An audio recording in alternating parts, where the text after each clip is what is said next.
Hello, I'm Bob Matheny, Mayor of Zebulon, and guess what? This is the Zebulon Mayor Show. In case you're trying to figure out where I am, I'm down in our fire department, and we're going to take a tour down here and meet the fire chief in just a short bit. But first of all, I wanted to cover some of the meetings that were not covered by this station.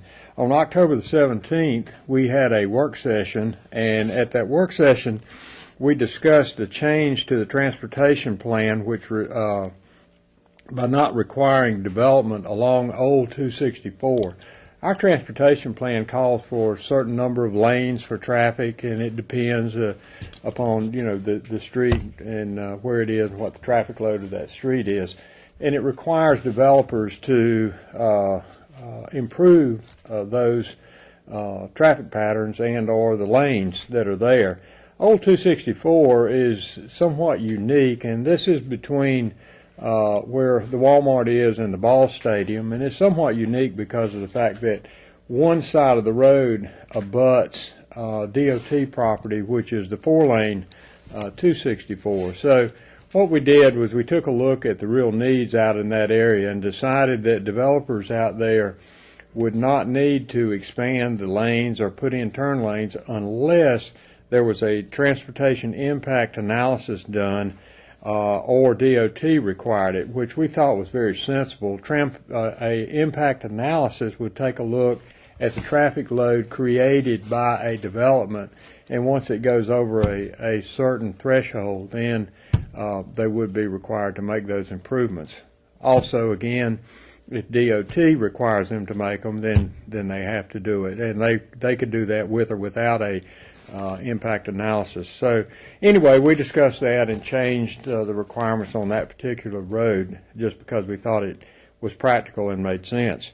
Then we had a discussion about the use of the municipal complex by outside agencies. We've had several requests from different groups and or individuals to use the facility. One requested to have a wedding there. We've had other things there, different churches, nonprofit groups. So we decided it was time to take a look at that, and we discussed basic criteria that would determine whether or not we would allow that facility to be leased. We actually left it that we've asked staff to take a look at it and come back with some suggestions so that the town board can discuss it and then determine whether or not we really want to do that. There was thinking on both sides, some that, well, maybe we shouldn't do it and make anybody that wanted a facility like that to go down to the community center, and others that, well, yeah, it is a good thing because it is a public facility and public should have access to it with certain, limitations. So we'll see where that goes. That was all we did on that October work session, and we've just, on the 13th of November, had a public hearing.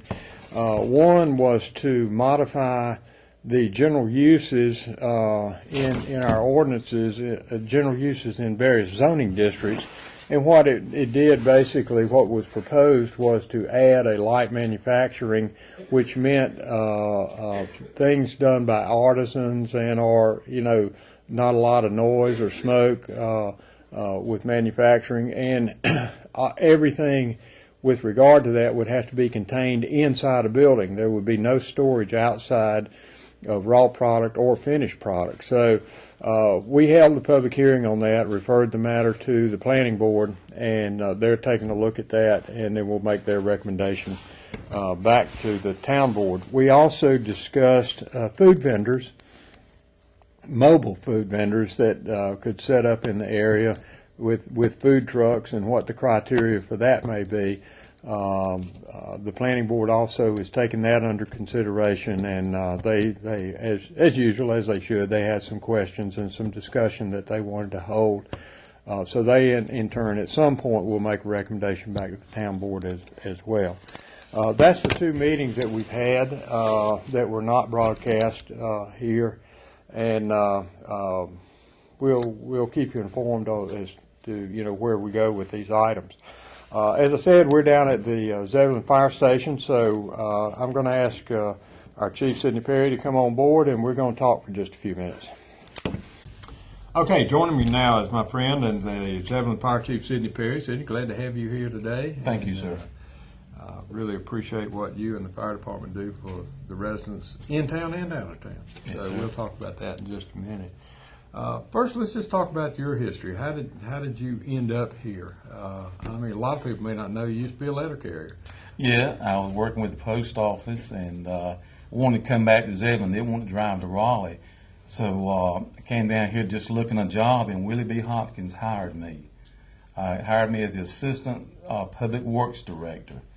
And I started with the town then. And at that time, when you started with the town, you got on the fire department. They needed your help. So that's how I picked up the fire department immediately and been on the fire department ever since then.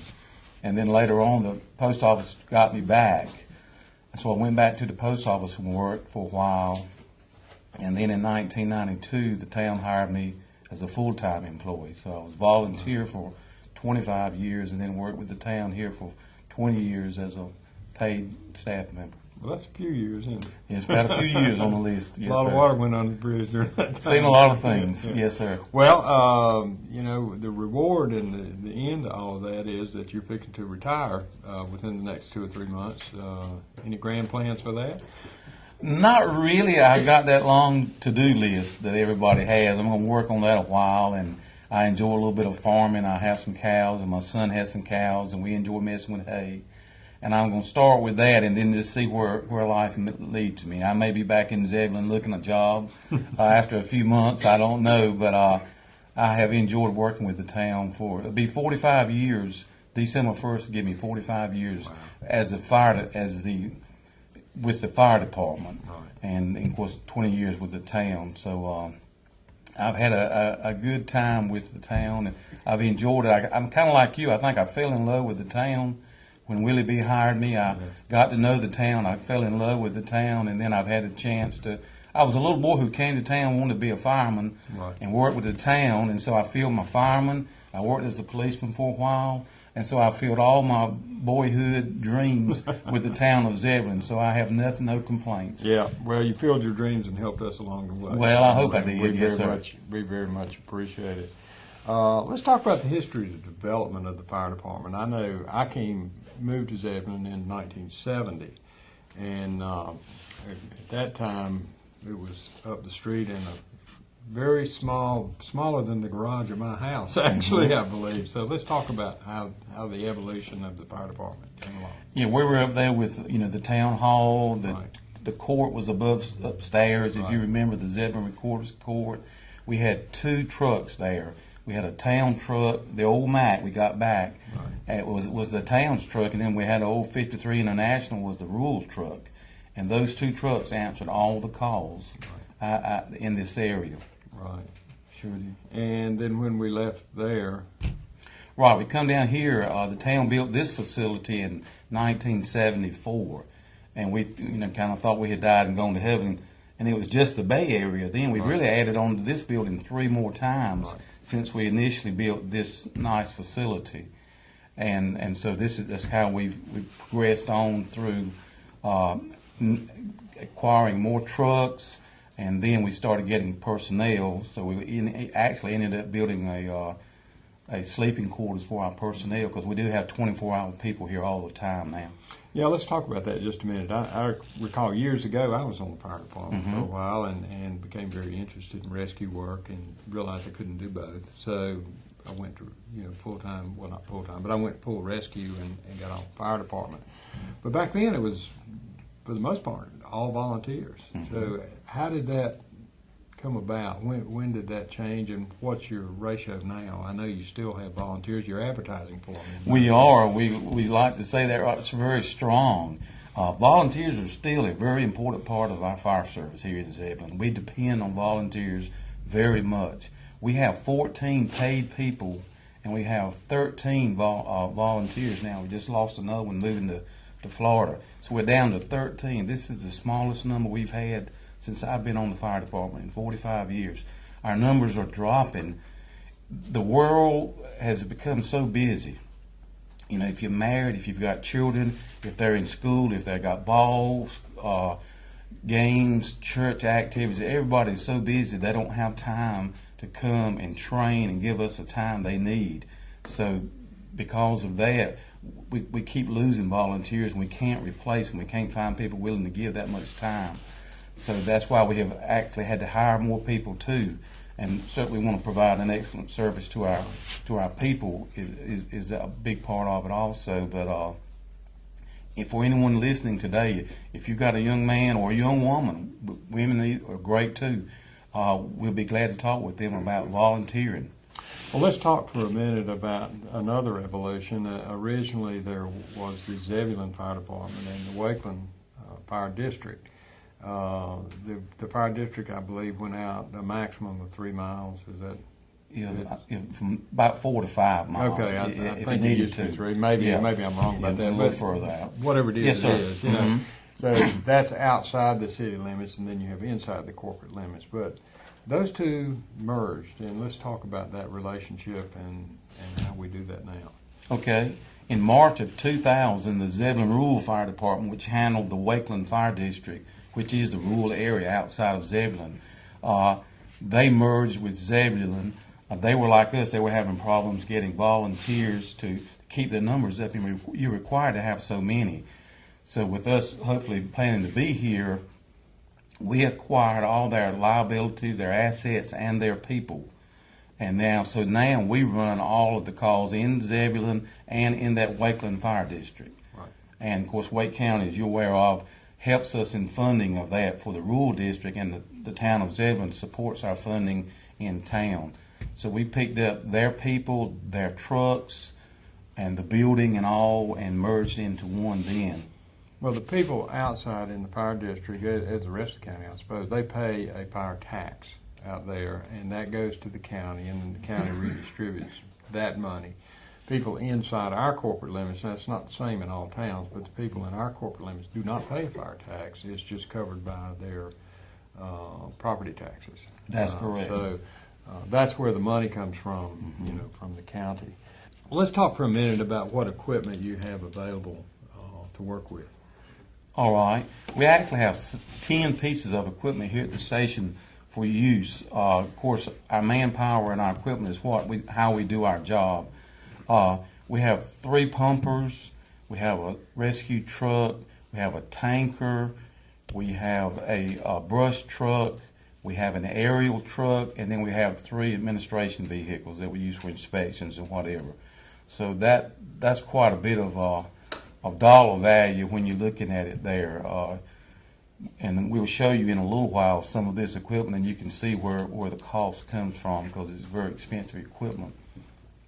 But that's our fleet we have. Well, the fleet that you have, the men that you have, the service that you provide, water capabilities, all of that feeds into something known as the ISO rating, Insurance Services Office rating, which is very important in the sense that I know it's a great pride from your department standpoint, but it should be from the people as well, because it affects their insurance premiums. So let's talk about that just a little bit. Okay.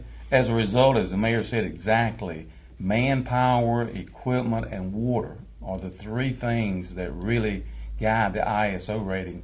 And we were able, because having good numbers in those 3 areas, to get a Class 3, which is very good. It's the same thing that the city of Raleigh has, to give you some comparison. I think we checked, in no towns in North Carolina our size had a 3 at one time. So a 3 is very good. The smaller the number, the better you are, and 3 is about as low as anyone goes. There may be 1 or 2 towns in the states that's a 2. So we're very proud of our 3. And in the rural area we have a 9.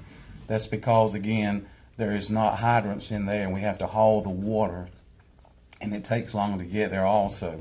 But we're getting ready to look into a water haul for them, and hopefully get them up to a 6. But we're very proud of our 3, and as the mayor mentioned, it saves our taxpayers money on their insurance premium. The lower the ISO rating, the less you have to pay for your annual insurance. Right. Well, the next step to that is you mentioned how long it takes you to respond to a call. So let's talk about future plans for expansion. I know we've acquired some property, just looking to the future. So let's talk about that. Right. We have purchased a piece of land that we think will be suitable for providing better service. The number one thing we want the spot for is two reasons, basically. But number one is to provide better service to our citizens. And number two is to keep our ISO rating, if we can, at a 3. Once you've grown out like Zebulon's grown out and picked up Weaver's Pond and Wakefield Meadows and places like that, those subdivisions and other areas where you've picked up other subdivisions, then you're required to put a station in that area once you get so many hydrants. And we've gotten to that point now, so we're trying to be proactive because we know when we get ready again, they're going to get us if we don't. So we've made the effort, but then the economy came and just knocked us for a loop. Right. We had hundreds of houses that were going to be put on the ground, and as everybody knows, the economy knocked that down and it's hurt our tax base, so we're waiting for that to pick back up for many reasons.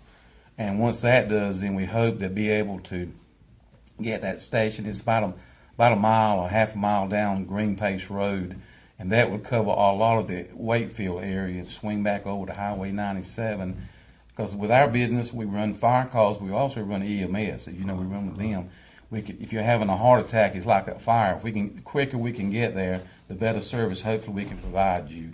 So that location makes a difference. It's kind of like having a business. Location is very important. Right. Well, very quickly then, let's talk about how far your services do reach. We talk about the rural district area. How far to the north does it go? I know it goes probably to about the river. Right, toward Wendell, out old 64. It goes to the bridge, just as you say. Out 97, we don't go quite to Lizard Lick. Right. Up north, we go up north just beyond the airport, the little airport. Right. You're familiar with. Most folks seen the little airport. Right. We go there because Hopkins can come down to that location and meet us at about the same time. Right.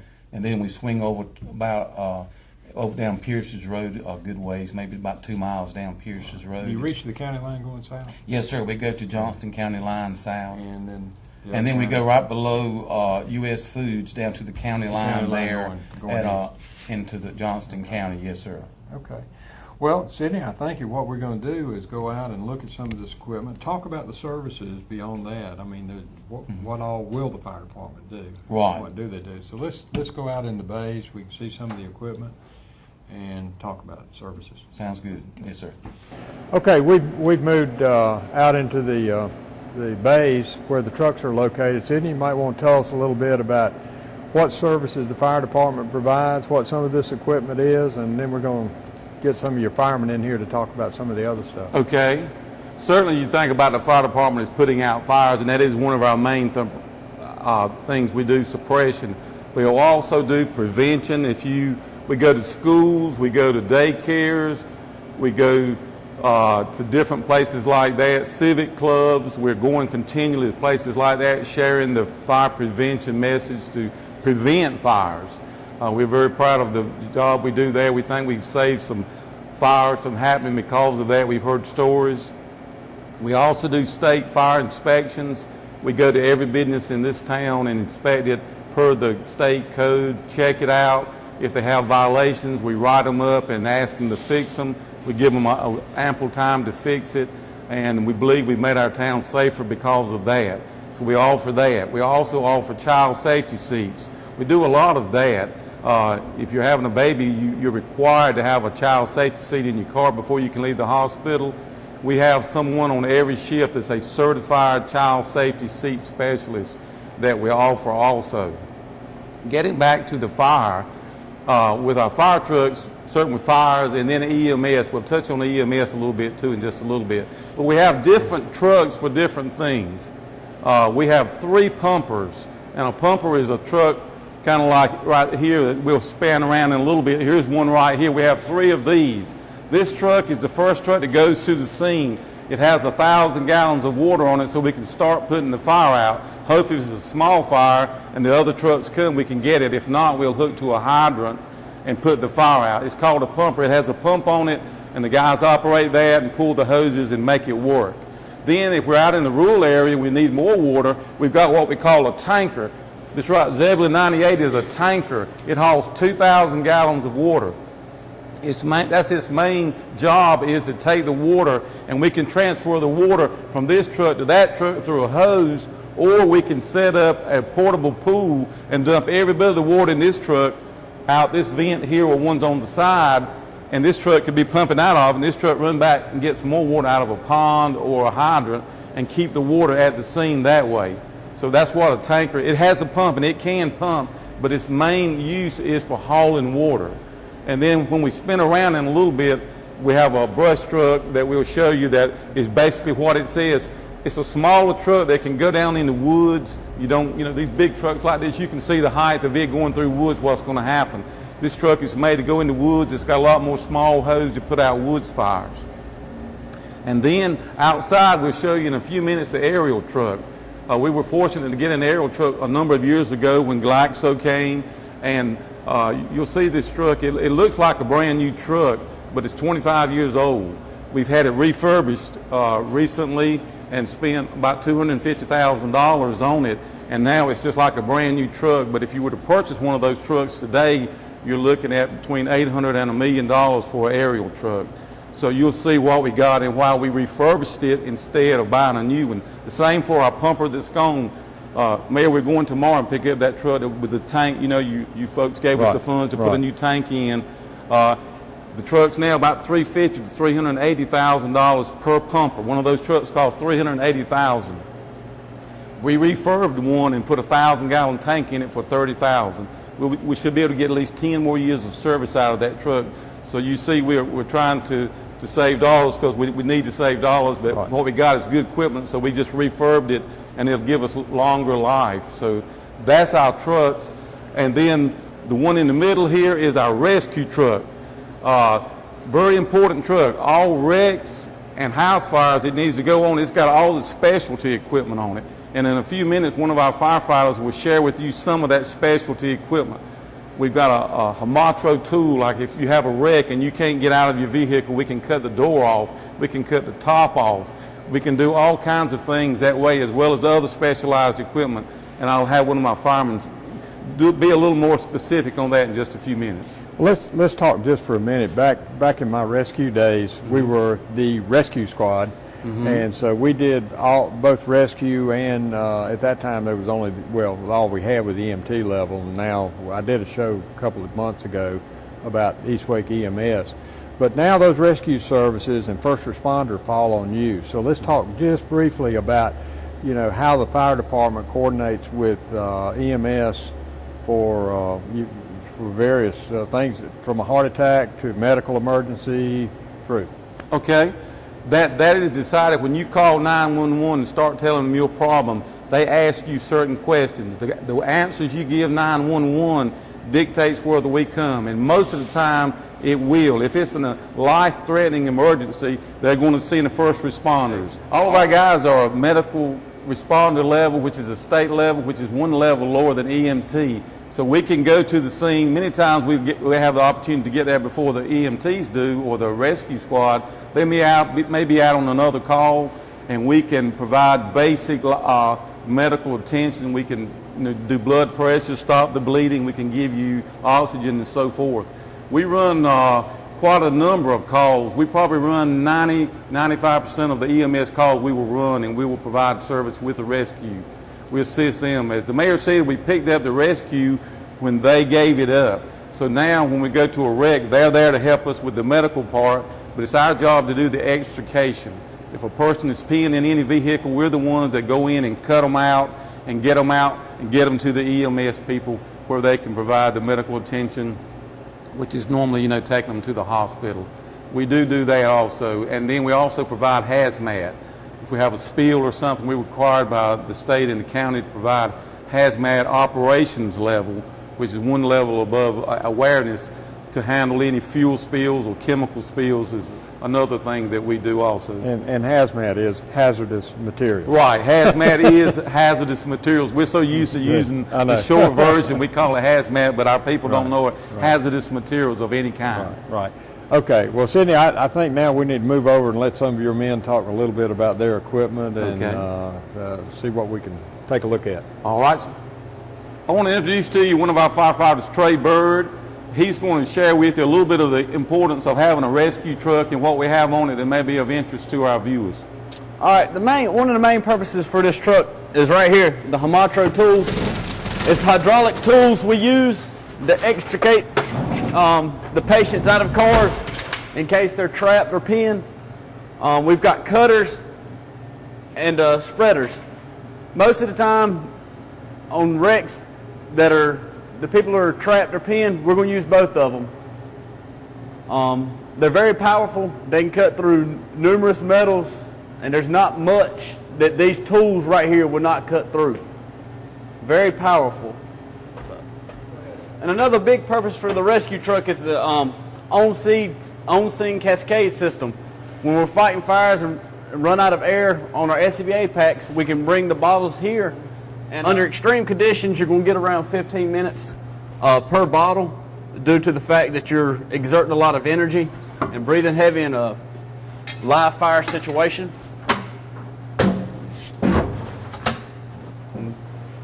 Turn my fill pressure valve and my tank valve and start filling. I have with me another one of our full-time firefighters, Philip Brown, and I want to ask him to share with us a little bit about our aerial truck and what it does and what its capabilities are. Philip?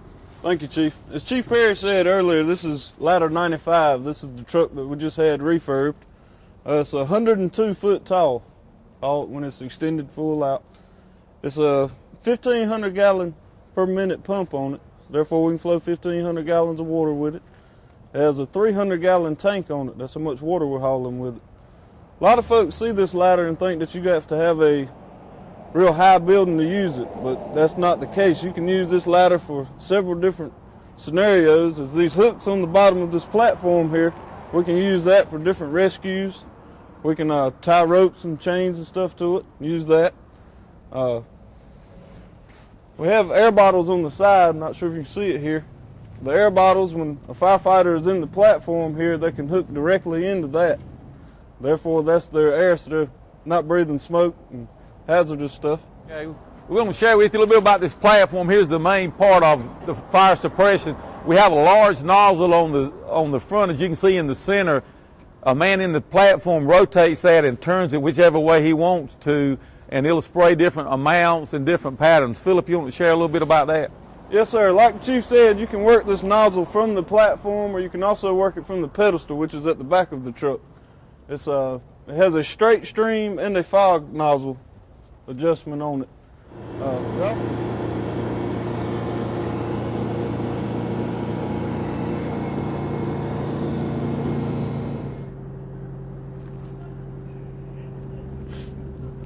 Nice view over town.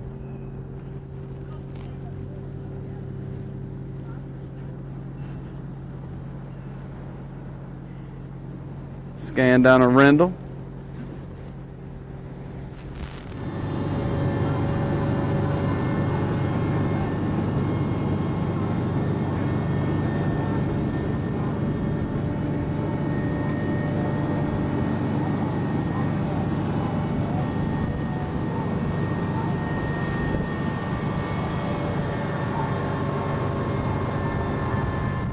Well, Sydney, that's a wrap. I really appreciate you and your men. Thank you a lot. And, I want to remind everyone that they need volunteers. If you're interested, come down to visit you on East Vance Street. Yes, sir. Right downtown Zebulon. And next time you see a fireman, thank them for what they do, because we certainly do appreciate it. Thank you very much, too. We appreciate what the town does. I hope that you found this information useful, and see you next month.